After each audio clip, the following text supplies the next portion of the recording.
Amir Hausa TV tasha 'yar yayi.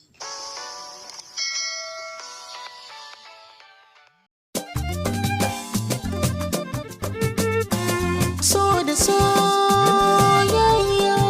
Assalamu alaikum wa rahmatullahi wa barakatuhu. Barkanmu da ƙara kasancewa da ku a shiri mai suna labarai daga masana'antar Kannywood. Sunana Real Usama Kannywood, ni zan gabatar muku da shirin a yau. Yau ne 9 ga watan Fabrairu shekarar 2022.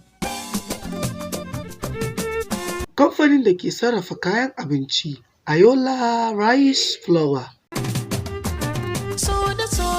aka miƙa matsayin brand ambassador na kamfanin ga jarumi shahararren darakta sarki a masana'antar Kannywood Ali Nuhu.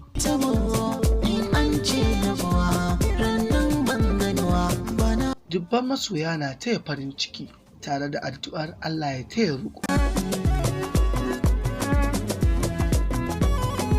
Duka a nan muka kawo muku ƙarshen shirin, sai mun haɗu a shiri na gaba. Muna godiya.